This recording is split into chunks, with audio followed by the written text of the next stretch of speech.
जय हिंद। नमस्कार फ्रेंड्स, ज्योति क्लासेस में आप सभी का एक बार फिर से स्वागत है। फ्रेंड्स, जैसा कि आप सभी को पता है, हमारी जो होम साइंस की सीरीज चल रही है, यानी कि जो हम क्लास 6 to 12 की जो हम बुक रीड कर रहे हैं उसको हमने कंटिन्यू रखा है। और उसमें अभी तक हमने हमारा जो क्लास 6 और 7 की जो बुक थी उसको फ्रेंड्स कंप्लीट कर लिया है। और साथ ही साथ स्टार्ट किया हमने हमारी क्लास 8 की बुक। और क्लास 8 की बुक में भी फ्रेंड्स हमने हमारा जो चैप्टर 6 था वहाँ तक कंप्लीट कर लिया है। तो आप सभी से रिक्वेस्ट है, अगर आप हमारे न्यू व्यूअर्स हमारे साथ अभी नए जुड़े हैं तो टेंशन वाली कोई बात नहीं है। आप प्लेलिस्ट में जाइए, वहाँ पे आपको क्लास 6 और क्लास 7 के जितने भी चैप्टर हैं, उस चैप्टर में जितने भी टॉपिक है फ्रेंड्स, सारे टॉपिक को बहुत ही अच्छे से, कुछ भी छोड़ा नहीं गया, सबको बहुत ही अच्छे से डिटेल में आपको एक्सप्लेन कराया गया है, जिससे कि पॉइंट टू पॉइंट चीज़ें आपके माइंड में फीड होगी। कोई भी फालतू की बात नहीं की गई है। आप चाहें तो जा करके वीडियोस देख सकते हैं, जिससे कि आपको उससे काफ़ी हेल्प मिलने वाली है। तो प्लीज़ फ्रेंड्स, प्लेलिस्ट में जाइए, वहाँ वीडियोस को देखिए। और जब भी आप वीडियोस देखते हैं ना फ्रेंड्स, तो वीडियोस को पूरा देखिए, क्योंकि जब आप वीडियोस को पूरा देखेंगे तब भी आपको कोई भी टॉपिक समझ में आएगा। ऐसा नहीं कि 2-3 मिनट देखा, 1 मिनट देखा, फिर उसको स्किप कर दिया, फिर दूसरा देख रहे हो। तो फ्रेंड्स, जब तक आप पूरा वीडियोस नहीं देखोगे, क्योंकि ये बुक हम पढ़ रहे हैं, कोई ऐसे तो अपने मर्जी से तो मैं बना नहीं रही हूँ, आप सामने देख पा रहे हैं। और आपको पता है, बुक से ज़्यादा ऑथेंटिक सोर्स कुछ भी नहीं होता है। तो बुक पढ़ रहे हैं तो फ्रेंड्स, बुक जब अकॉर्डिंग टू बुक जब हमारा चैप्टर कंप्लीट होगा तभी तो हमारी वीडियोस कंप्लीट होगी ना फ्रेंड्स। और अगर मैं आपको 2-4 लाइन, यानी कि जैसे घर में व्यवस्थापन करा दूँ मैं, फिर व्यवस्थापन प्रक्रिया, इतना एक 2-2 टॉपिक कराऊँ एक चैप्टर से, तो फ्रेंड्स बहुत टाइम लग जाएगा। इसीलिए मैं सोचती हूँ कि आपका नहीं ज़्यादा तो एक दिन में एक चैप्टर तो कंप्लीट ही कर लेना हम। तो चलिए फ्रेंड्स, और आप सभी को पता है कि हमारा जो ये सीरीज हमने स्टार्ट किया है, इसका हमारा टारगेट एक ही है कि एक बार अपना होम साइंस का सिलेबस हम कंप्लीट कर ले, यानी कि जो भी हमारे 6 और 12 की जो बुक है उसको अच्छे से रीड कर ले। फिर होम साइंस से रिलेटेड कोई भी एग्ज़ाम कहीं पे भी निकलता है, आप किसी भी एग्ज़ाम को क्रैक करने के लिए अपने आप को वेल प्रिपेयर्ड पाएँ। तो फ्रेंड्स, इसी कोशिश के साथ जो है हमने ये सीरीज स्टार्ट की है और आप सभी का साथ बना रहा है। तो फ्रेंड्स, हम अपने जो हमने ये मिशन शुरू किया इसमें हम अवश्य सफल होंगे। और देखते देखते देखिए 8th क्लास की बुक हम पढ़ ही रहे हैं, हमारी 12th की भी कंप्लीट हो जाएगी। फिर इसके बाद हमने आपको क्या बताया, फिर हम करेंगे हमारे जो भी यूपी टीजीटी पीजीटी के जो क्वेश्चंस होते हैं फ्रेंड्स, उनकी प्रैक्टिस करेंगे। और साथ ही साथ में जो हमारे जो है यूपी टीजीटी पीजीटी की जो 5 ब्रांचेस हैं, उनके बारे में भी मैं आपको थोड़ा थोड़ा करके डिस्कस कराऊंगी, तो उससे आपको काफ़ी हेल्प मिलेगी। तो चलिए फ्रेंड्स, स्टार्ट करते हैं जो हमारा आज का टॉपिक है। और हाँ, अगर आप हमारे साथ अभी नए जुड़े हैं, हमारे न्यू व्यूवर्स हैं, तो प्लीज़ चैनल को सब्सक्राइब कीजिए, बेल आइकन प्रेस कीजिए, जैसे जब भी वीडियोस अपलोड होती है सबसे पहले नोटिफिकेशन आपके पास पहुंचे। और इस वीडियोस को ज़्यादा से ज़्यादा अपने फ्रेंड के पास शेयर कीजिए, जिससे कि उनकी भी पढ़ाई फ्रेंड्स कंटिन्यू हो सके।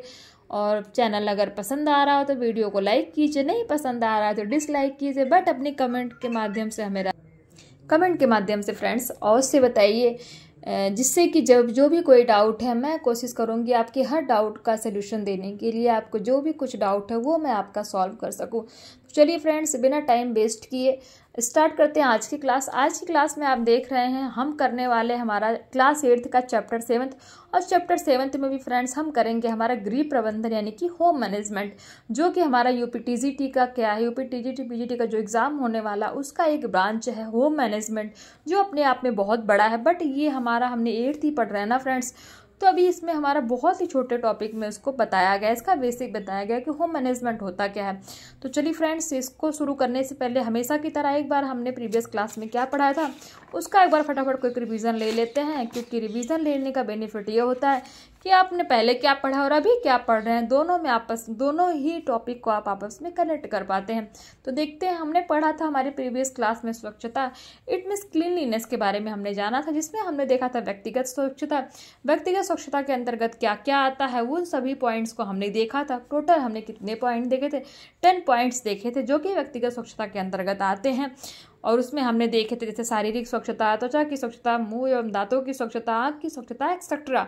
फिर हम देखे थे हमने क्या, पर्यावरणीय स्वच्छता, यानी कि स्वच्छता 2 प्रकार की होती है, एक होती है व्यक्तिगत स्वच्छता और एक होती है हमारी पर्यावरणीय स्वच्छता। एक तो पर्यावरणीय स्वच्छता में भी हमने कुछ पॉइंट्स देखे थे, उनके बारे में हमने देखा था। फिर हमने देखा था प्रतिदिन प्रयोग में आने वाली वस्तुओं की सफाई कैसे की जा सकती है, जैसे स्टील व कांच के बर्तन हो गए, दांतों जो ब्रश मंजन हम करते हैं, जो हम दांतों दांतों को साफ करते हैं उसका ब्रश मंजन की सफाई कैसे हो गई, फर्नीचर को कैसे साफ किया जाता है, इन सभी बारे कई सारी चीज़ों के बारे में हमने जाना था। फिर हमने देखा था सफाई, स्वास्थ्य व सुखी जीवन, इन सभी का आपस में क्या कनेक्शन है, यानी कि ये सभी एक दूसरे से कैसे जुड़े हुए हैं, इसके बारे में हमने जो है फ्रेंड्स हमने देखा था। तो इसी के साथ हमारा ये जो चैप्टर कंप्लीट हुआ था। और फिर हमने किया था इसका स्मरणीय तथ्य, यानी कि इस पूरे चैप्टर में ध्यान रखने योग्य बातें कौन कौन सी, उस पर हमने एक नज़र डाली थी और साथ ही साथ हमने इनकी प्रश्नावली की थी। और आपको क्वेश्चन के रूप यानी कि एज अ होमवर्क हमने आपको कुछ क्वेश्चन दिए थे, जिसमें अति लघु उत्तरी, लघु उत्तरी प्रश्न, दीर्घ उत्तरी प्रश्न, ये सारे थे। आई होप आपने इन क्वेश्चन को सॉल्व किया होगा। तो किया होगा फ्रेंड्स, बहुत अच्छी बात है, और नहीं किया होगा तो प्लीज़ इन क्वेश्चन को सॉल्व कीजिए, इससे आप ही का बेनिफिट होने वाला है, मेरा कुछ नहीं। क्योंकि आप इन क्वेश्चन को सॉल्व करेंगे तो आपको पता लगेगा कि आप किस लेवल पे आपकी पढ़ाई चल रही है। चलिए फ्रेंड्स, स्टार्ट करते हैं हमारा आज का टॉपिक, गृह प्रबंधन, होम मैनेजमेंट।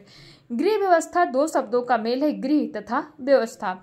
गृह शब्द का अर्थ प्रायः मकान यानी कि हाउस से लिया जाता है, लेकिन दोनों शब्दों में पर्याप्त अंतर है। मकान ईंट, सीमेंट व पत्थर से बना होता है, जबकि घर यानी कि होम एक भावनात्मक शब्द है जहां परिवार के सदस्य प्रेम व सहानुभूति के साथ रहते हैं और व्यवस्था विचार पूर्वक की जाती है। व्यवस्था में साधनों का उपयोग हम सर्वोत्तम ढंग से करते हैं। इस प्रकार कम से कम साधनों का उपयोग करके अधिक से अधिक लक्ष्यों को प्राप्त करने की विधियों का अध्ययन ही क्या है, गृह व्यवस्था में किया जाता है। गृह व्यवस्था एक मानसिक प्रक्रिया है जो हर घर में संपन्न होती है। अंतर केवल इतना होता है कि कुछ घरों में यह व्यवस्था सोच विचार कर पूरी की जाती है और कुछ घरों में अनजाने में पूरी की जाती है। गृह व्यवस्था को कई विद्वानों ने अपने अलग अलग ढंग से परिभाषित किया है। अब देखिए कौन से विद्वान हैं, इनके बारे में दिया। ग्रास एवं कैंडल के अनुसार ये बहुत ही, इनकी परिभाषा बहुत ही इंपॉर्टेंट है फ्रेंड्स।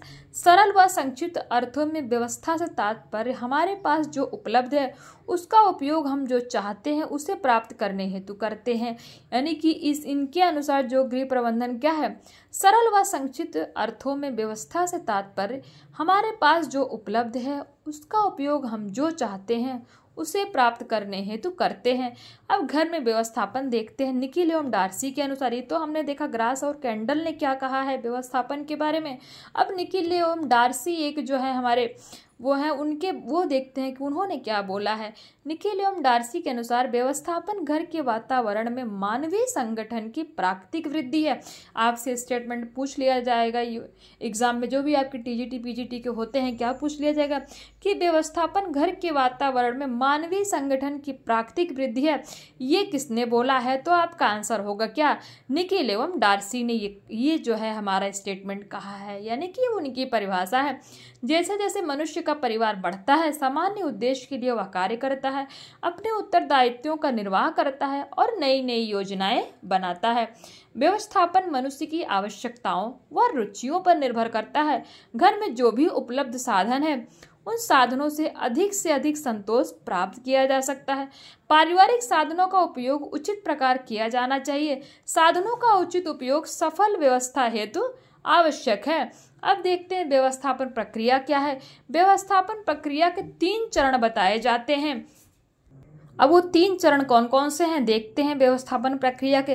नंबर 1 है आयोजन, नंबर 2 है नियंत्रण और नंबर 3 है फ्रेंड्स मूल्यांकन। ये 3 चरण हैं किसके, व्यवस्थापन प्रक्रिया के। कौन कौन से, आयोजन, नियंत्रण और मूल्यांकन। तो आयोजन क्या होता है देखते हैं। यह योजना प्रक्रिया का पहला चरण है। प्रत्येक व्यक्ति अपने उद्देश्यों व लक्ष्यों को देखकर उन्हें प्राप्त करने की विधि के बारे में विचार करता है। विचार कर किया गया कार्य प्रभावशाली होता है। यही योजना है गृहिणी घर के कार्य करने के लिए योजना बनाती है, यानी कि जब भी गृहिणी घर के कार्य करने की योजना बनाती है उसी को क्या कहा जाता है, आयोजन कहा जाता है। नंबर 2 नियंत्रण, यह व्यवस्थापन की दूसरी प्रक्रिया है जो योजना को क्रियान्वित करती है, यानी कि जो योजना आपने बनाई है उसको जब आप क्रिया के रूप में करते हैं तो वही हमारा क्या है, नियंत्रण है। योजना क्रिया विधि बताती है जिसे व्यवस्थापक करता है। नियंत्रण में कार्य को सावधानी पूर्वक देखा जाता है, यानी कि जब भी नियंत्रण किया जाता है तो उसमें देखा जाता है कि कार्य सही से हो रहा है कि नहीं। जब योजना को क्रियान्वित किया जाता है तब योजना के चरणों को विस्तृत किया जाता है। योजना की प्रगति का निरीक्षण किया जाता है। अब देखते हैं मूल्यांकन। इस चरण में बनाई गई योजना और उसके क्रियान्वयन के नियंत्रण का मूल्यांकन किया जाता है। तब इस बात का निश्चय होता है कार्य अच्छा है या बुरा है। अच्छा है तो कितना अच्छा है। घर की सफाई करने के पश्चात गृहिणी तय कर सकती है कि सफाई कितनी अच्छी हुई है। यानी कि सपोज जैसे हम घर की सफाई आप देखिए, इससे समझिए, जैसे कि हम हैं तो हम क्या करते हैं, हमें आज समझ लो कि आज संडे है सपोज, तो संडे के दिन हमें क्या अपने घर की सफाई करनी है, तो हम पहले से क्या करते हैं, एक आयोजन बनाते हैं कि हाँ हम घर की सफाई में ये करेंगे, तो ये हमारा क्या हो गया, आयोजन हो गया। फिर हम उस पर क्या करते, नियंत्रण करते हैं, यानी कि उस पर क्रिया करते हैं। जब हमारा संडे आता है, जब हमें जिस दिन सफाई करनी है फ्रेंड्स, तो हम क्या करते हैं, अपना कार्य करते हैं ना, जो हमने आयोजन बनाया है, जो हमने योजना बनाई है, तो हम उस पर क्रिया करते हैं कि हाँ हमने सोचा था कि हमें घर का जाला साफ करना है, हमें डस्ट क्लीन करनी है, हमें अपने जो हमारे फर्नीचर है उनको झाड़ पोछ करना है। तो ये सब जो हमने आयोजन किया था उस पर हम क्या करते हैं फ्रेंड्स, नियंत्रण करते हैं। यानी कि वो हम जो कर रहे हैं उस पर हम देखते हैं कि हाँ हमने जो आयोजन बनाया था वो सब काम सही ढंग से हो रहा है कि नहीं हो रहा है। फिर लास्ट में जो हम ये सब काम कर लेते हैं फ्रेंड्स, तो हम क्या करते हैं, तो हम करते हैं व्यवस्थापन का मूल्यांकन करते हैं। मूल्यांकन में क्या करते हैं कि हाँ हमने जो योजना बनाई थी हम उसके बारे में सोच रहे थे, अच्छा कि हम ये करेंगे, फिर हमने फिर उस पर क्या किया, नियंत्रण किया। यानी कि हमने वो सब काम को अपने जो हमारी योजना थी, यानी कि जो हमारा आयोजन था उसको हमने क्रिया के रूप में किया। और जब हमारा वो क्रिया हो गई तो हम क्या करते हैं, उसका मूल्यांकन करते हैं कि अच्छा हमने जो काम सोचा था उसको हमने सही ढंग से किया है कि नहीं किया है, और अगर किया है तो कितने अच्छे से हमने अपने घर की साफ सफाई की है, और नहीं अगर और कितना जो है हमने क्या छोड़ दिया हो, कितना बुरा किया है, यानी कि अच्छा हुआ है बुरा हुआ है। यानी कि ये सब चीज़ें जब हम कर लेते हैं सब काम, तो हमारा जो लास्ट स्टेज है तो हम उसी को क्या कहते हैं, मूल्यांकन कहते हैं। यानी कि जिसको आप बोल सकते हो इवैल्यूएशन। आपने पढ़ा होगा किसी चीज़ का मूल्यांकन करना, कोई भी काम किया गया है जब वो काम हो जाता है, जब किसी काम को करने के लिए हम सोचते हैं फ्रेंड्स, आप सिंपल भाषा में समझिए, जब भी किसी काम को करने के लिए हम सोचते हैं तो हम क्या करते हैं, हम आयोजन करते हैं, यानी कि योजना बनाते हैं। फिर हम उसके बाद जो हमने आयोजन किया है उसको हम क्रिया करते हैं, यानी कि हम उसको करते हैं, तो वो हमारा क्या है, नियंत्रण है। और जब हम उस क्रिया को कर लेते हैं, पूरा हमारा कंप्लीट हो जाता है, तो फिर हम देखते हैं कि अच्छा हमने जो योजना बनाई थी ठीक है हमने उसको कर लिया, लेकिन वो हमारा कैसा हुआ है, सही हुआ है, अच्छा हुआ है, खराब हुआ है, बुरा हुआ है, कैसा हुआ है। फिर हम जब उस पर हम देखते हैं, विचार विमर्श करते हैं, वही हमारा क्या होता है फ्रेंड्स, वही हमारा इवैल्यूएशन होता है, यानी कि हमारा मूल्यांकन होता है। तो आई होप जो ये व्यवस्थापन की प्रक्रिया है, आयोजन, नियंत्रण और मूल्यांकन, ये आपको बहुत ही अच्छे से समझ में आ गई होगी। अगर कोई डाउट होगा तो प्लीज़ बताइएगा। अब देखते हैं गृह व्यवस्था के उद्देश्य। गृह व्यवस्था सीमित साधनों में अधिकतम संतोष प्राप्त करना है, आय का उचित ढंग से नियोजन करना, धन व्यय में प्राथमिकताओं को निश्चित करना, परिवार के सभी सदस्यों की प्राथमिक आवश्यकताओं को पूरा करना, रसोई घर में उचित ढंग से खाना पकाना, बैठक व अन्य कमरों की उचित व्यवस्था करना, सफाई के साधनों की जानकारी व उनका सही उपयोग। घर की व्यवस्था ऐसी होनी चाहिए जो घर के प्रत्येक सदस्य को सुख शांति दे। यानी कि जो हमारा गृह व्यवस्था है उसका जो हमारा उद्देश्य क्या होता है फ्रेंड्स, ये हमने 7-8 पॉइंट पढ़े, ये सारे उसके उद्देश्य होते हैं कि सफाई के साधनों की जानकारी व उनका सही उपयोग करना चाहिए, आय का उचित ढंग से नियोजित करना, फिर धन व्यय में प्राथमिकताओं को निश्चित करना, यानी कि एक्सेट्रा जितने सारे पॉइंट हैं ये उनके यानी कि गृह व्यवस्था के उद्देश्य के अंतर्गत आते हैं। अब देखते हैं गृह व्यवस्था का महत्व क्या है हमारी लाइफ में, है इम्पोर्टेंस ऑफ होम मैनेजमेंट। तो देखते हैं, गृह व्यवस्था प्रत्येक घर में संपन्न की जाती है, किंतु व्यवसाय और उद्योगों की अपेक्षा पारिवारिक जीवन में इस व्यवस्था को कम देखा जाता है, लेकिन घर में प्रभावशाली व्यवस्था का निर्धारण किया जा सकता है। प्राचीन काल से ही व्यवस्था की आवश्यकता देखने को मिलती है। प्राचीन काल में साधनों की कमी थी, कम से कम साधन में ही मनुष्य अपनी आवश्यकताओं की पूर्ति करता था। आज जैसे जैसे साधन बढ़ते जा रहे हैं, परिवार साधनों के उपयोग के संबंध में अधिक कठिनाई का सामना करता है। जितने साधन होते हैं उनकी उतनी ही प्रकार से व्यवस्था करनी पड़ती है। प्रत्येक व्यक्ति व्यवस्था करना जानता है। किसी न किसी रूप में उसके पास जितने साधन उपलब्ध होते हैं उनसे वह व्यवस्था कर लेता है। कुछ व्यक्ति अच्छी व्यवस्था कर लेते हैं, कुछ कम अच्छी व्यवस्था कर पाते हैं। गृह व्यवस्था से घर को एक व्यवस्थित रूप मिल जाता है। घर के प्रत्येक सदस्यों की आवश्यकताओं की पूर्ति हो जाती है और घर का वातावरण क्या हो जाता है फ्रेंड्स, सुख व शांति देने वाला हो जाता है। यानी कि जो हमारा गृह व्यवस्था का महत्व है, अगर ये सब जो इतने पॉइंट दिए गए हैं इन सभी को अगर हम ध्यान में रखकर गृह व्यवस्था करें तो गृह व्यवस्था से क्या हो जाता है, घर का वातावरण सुख व शांति देने वाला होता है। तो फ्रेंड्स ये था हमारा चैप्टर 7 जो कि बहुत ही इंपॉर्टेंट था, home management. Home management friends आपने देखी होगी, जो हमारी यूपी टीजीटी पीजीटी की बुक है मेरे पास है, मैं आपको दिखाऊंगी। वो अपने आप में ही बहुत ही बड़ा जो है, आप बहुत ब्रॉड उसको आप बोल सकते हो, काफ़ी ब्रॉड है। बट यहाँ पे हम जो है अपना क्लास 8 पढ़ रहे हैं, तो इसलिए यहाँ पे अभी हमने 6-7 में इसके बारे में नहीं जाना था, बहुत ही नॉर्मल कहीं कहीं पे देखा था। बट अभी सही से स्टार्ट ये जो है हमारा 8th क्लास से हुआ है, तो इसीलिए इसको बहुत बेसिक से बताया गया है और बहुत छोटा ही बताया गया, क्योंकि ज़्यादा बड़ा चैप्टर ये दे देते तो हमारे समझ के बाहर हो जाता ना वो चीज़। तो ये चैप्टर हमारा कंप्लीट होता है फ्रेंड्स। चलिए फटाफट कर लेते हैं इसके भी स्मरणीय तथ्य और इसकी प्रश्नावली, क्योंकि ये जो चैप्टर्स हैं 2-3 ये हमारे थोड़े छोटे छोटे हैं, तो किस लिए इसको 2 पार्ट में बनाना। देखते हैं हमारी स्मरणीय तथ्य यानी कि मेमोरेबल फैक्ट्स, नाम से ही पता लगता है मेमोरेबल फैक्ट्स यानी कि ध्यान, यानी कि मेमोरी में ध्यान रखने योग्य बातें, कि आपने जो पूरा चैप्टर पढ़ा इसमें ध्यान रखने योग्य बातें कौन कौन सी। गृह व्यवस्था क्या है, एक मानसिक प्रक्रिया है, सही बात है, क्योंकि जब भी हम गृह व्यवस्था करते हैं उसका जब भी हम जो है आयोजन करते हैं तो क्या करते हैं, हम एक मानसिक प्रक्रिया, एक मन में हम एक धारणा बनाते हैं कि हमें गृह व्यवस्था कैसे करनी है। फिर देखते हैं आयोजन योजना प्रक्रिया का पहला चरण है गृह व्यवस्था के प्रत्येक घर में क्या होता है, गृह व्यवस्था प्रत्येक घर में क्या होता है, संपन्न की जाती है। फ्रेंड्स ये था हमारा जो है मेमोरेबल फैक्ट्स। और देखते हैं इसकी प्रश्नावली। व्यवस्थापन प्रक्रिया के चरण कितने हैं, 4, 3, 1 और 8। तो हमने अभी देखे जो हमारा व्यवस्थापन है उसके 3 चरण हैं। 3 चरण हैं, वो 3 से कौन कौन से हैं, आयोजन, नियंत्रण और मूल्यांकन। मूल्यांकन प्रक्रिया में क्या करते हैं, व्यवस्थापन करते हैं, मूल्यांकन करते हैं, क्रियान्वयन करते हैं, ये सभी तो क्या करते हैं, मूल्यांकन की प्रक्रिया में फ्रेंड्स ऑफकोर्स हम क्या करते हैं, मूल्यांकन ही करते हैं। फिर हम देखते हैं रिक्त स्थानों की पूर्ति में क्या है, साधनों का उचित उपयोग समान व्यवस्था हेतु आवश्यक है। गृह प्रक्रिया का दूसरा चरण क्या है, नियंत्रण है। प्रत्येक व्यवस्थापक व्यवस्था करना जानता है, यानी कि जितने भी व्यवस्थापक होते हैं वो सभी व्यवस्था करना जानते हैं। अब देखते हैं हमारा सही गलत। गृह व्यवस्था प्रत्येक घर में की जाती है, तो ये स्टेटमेंट हमारा फ्रेंड्स क्या हो जाएगा, ट्रू हो जाएगा। गृह व्यवस्था करने से धन अधिक खर्च होता है, तो ये स्टेटमेंट हमारा क्या है, रॉन्ग है फ्रेंड, क्योंकि अगर हम किसी भी घर को व्यवस्थापन के तरीके से यानी कि मैनेजमेंट करके चलेंगे तो उससे धन अधिक खर्च नहीं होता है, अर्थात धन की बचत भी होती है उसके साथ साथ। ये स्टेटमेंट हमारा रॉन्ग हो जाएगा। गृह व्यवस्था से आय व्यय संतुलित रहती है, तो ये स्टेटमेंट हमारा क्या है, जो है ट्रू हो जाएगा। और ये हमारा जो है फ्रेंड्स प्रश्नावली खत्म होती है। और ये देखिए हमारा अति लघु उत्तरी, लघु उत्तरी और दीर्घ उत्तरी प्रश्न। गृह व्यवस्था से क्या तात्पर्य, गृह व्यवस्था के कोई 2 उद्देश्य बताइए। गृह व्यवस्था प्रक्रिया के कौन कौन से चरण होते हैं। और लघु उत्तरीय प्रश्न में देखिए गृह व्यवस्था का क्या महत्व है, व्यवस्था प्रक्रिया में योजना की क्या भूमिका है, गृह व्यवस्था में मूल्यांकन कैसे करेंगे।